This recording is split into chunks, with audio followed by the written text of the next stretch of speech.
তো জয় হিন্দ, আমি রাকেশ, আপনারা দেখছেন অল মিডিয়া অ্যানালাইসিস। আজকের ভিডিওর টপিক এটাই যে ফাইনালি ভারতের নেটওয়ার্ক টেলিকম ইন্ডাস্ট্রিতে ভোডা, এয়ারটেল, জিও ছাড়াও চতুর্থ খিলাড়ি হিসেবে এলন মাস্কের স্টারলিংকের ইন্টারনেট ব্যবস্থা আসতে চলছে। কারণ ভারতের সরকার ভারতের বাজারে ইন্টারনেটের ব্যবসা করার জন্য অফিসিয়ালি লাইসেন্স দিয়েও ফেলেছে।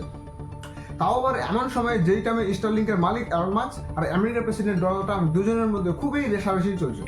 এখন তোমাদের মনে হতে পারে যে এই দুজন তো খুবই পরম মিত্র ছিল, একসময় আমেরিকার ইলেকশন লড়েছিল। একদম ঠিক, অবশ্যই, কিন্তু এখন এই দুজনের মধ্যে মামলা খুব একটা ভালো নেই। ঠিক এই সময় স্টারলিংকের লাইসেন্স দেওয়াতে ভারতের এলন মাস্ক এর পিছনে যে সাপোর্ট সেটা কোনো বেশি হয়ে যাচ্ছে। কারণ ভারতের এত কথা আলাপ আলোচনার পরেও ডোনাল্ড ট্রাম্পের ট্যারিফ কিন্তু কম করাতে পারেনি ভারতের সরকার। অথচ যেই ডোনাল্ড ট্রাম্প এলন মাস্কের সাথে সাথে টুইটারের সাহায্য নিয়ে আমেরিকার প্রেসিডেন্ট পর্যন্ত পদ পৌঁছালো, সেই এখন এমন সিদ্ধান্ত নিচ্ছে যে এলন মাস্কের পিছনে সে খারাপ খারাপ মন্তব্য করছে। তার সে নিজের লোকেদের প্রতি ভালো হতে পারলো না, যে ভারতের মতো দেশের প্রধানমন্ত্রী নরেন্দ্র মোদী তো দূরের কথা, সেটা তো কোন হাতে পাশেও নেই। যাই হোক, সেজন্য হয়তো ভারতের সরকার এলন মাস্ককে ভারতে ব্যবসা করার জন্য অথরাইজ লাইসেন্স দিয়েও ফেলেছে। এখন মেন বিষয়টা হচ্ছে, এটি কি ডোনাল্ড ট্রাম্প চুপ থাকবে?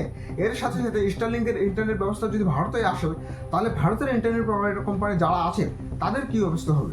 তো চলুন এই বিষয়ে একটু ডিটেলসে আলোচনা করি। আসলে এর প্রথম কারণটা শুরু হয় ডোনাল্ড ট্রাম্প আর এলন মাস্কের দুজনের মধ্যে থেকে।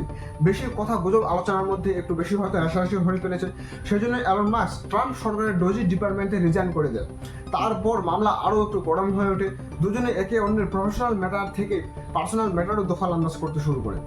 দুজনের মধ্যে খুব রাগারাগিতে ডোনাল্ড ট্রাম্প আর এলন মাস্ক এমনভাবে ব্রেকআপ হয়ে যায় যেন মনে হয় এবারে দুনিয়ার প্রথমবার সেই লাইলা মজনু প্রেম কাহানির পর আলাদা করে নতুন করে সেই সরকারের স্বার্থ আর ব্যবসা বাণিজ্যের দুই পরপর ভেদাভেদ আলাদা থেকে এমনভাবে আলাদা হয়ে গেছে যেন মনে হচ্ছে একদম ইতিহাসের প্রথম স্টাডি করে। ঠিক এই সময় ভারত সরকারের তরফ থেকে বলা হয় যে এলন মাস্ক, তোমার ওই স্টারলিংকের অফিসিয়ালি ভারতের লাইসেন্স দিয়ে দেওয়া হয়েছে।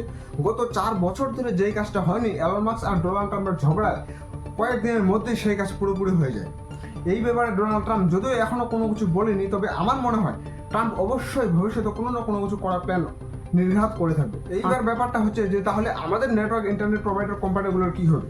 কারণ এলন মাস্ক তো সিধা তার স্যাটেলাইট টু স্যাটেলাইটের মাধ্যমে ইন্টারনেট দিয়ে থাকবে, তাদের কোনো সীমাই থাকবে না। কারণ নেটওয়ার্ক কোম্পানিতে সে যেই কোনো প্রযুক্তি নিয়ে আসছে, ভারতের নেটওয়ার্ক কোম্পানি যতগুলো আছে মনে হয় না তার সাথে কোনো রকম মোকাবিলা করতে পারবে। এইরকম সমস্যা যেন না দেখা দেয়, সেজন্য এলন মাস্ক আগে থেকেই ভারতের এয়ারটেল আর রিলায়েন্স জিওর সাথে অলরেডি টাই আপ পার্টনারশিপে করে নিয়েছে। তাই ধরে নেওয়া যে ভারতের যত রকম নেটওয়ার্ক কোম্পানি আছে সবাই মিলে সেই স্টারলিংকের সাথে মিলেমিশে কাজ করবে। ভারত সরকারের স্টারলিংকের সাথে যত শর্ত দিয়েছিল তার মধ্যে 1 নম্বর, নেটওয়ার্ক কন্ট্রোল সিস্টেম ভারতের মধ্যেই তৈরি করতে হবে। ডাটাবেস সেন্টার হিসেবে ভারতের যত রকম গ্রাহক তাদের সাথে জড়বে, তাদের সুরক্ষা নিরাপত্তা করার জন্য, তার সাথে সাথে ভারতের যে কোনো ইন্টারনেট সুরক্ষা নিরাপত্তার জন্য যে কোনো এজেন্সি তাহলে সেই ডাটা যেন যে কোনো সময়ে যাচাই করতে পারে। 3 নম্বর হচ্ছে, ইন্টারনেট সাহায্যে যে কোনো মাধ্যম যদি কেউ আন্তর্জাতিক কল করে থাকে, তাহলে সেই কলকে অবশ্যই ভারতীয় নেটওয়ার্ক লোকাল মাধ্যমে ফরওয়ার্ড করে তারপর বিদেশে সেট আপ করতে হবে।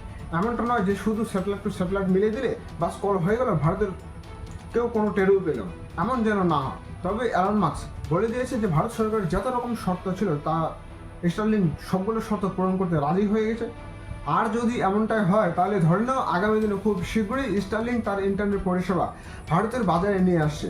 বাকি এই পুরো ঘটনার বিষয়ে তোমাদের কি মতামত অবশ্যই কমেন্টে জানাও। দেখা হচ্ছে পরের অন্য কোনো ভিডিওতে, ততক্ষণে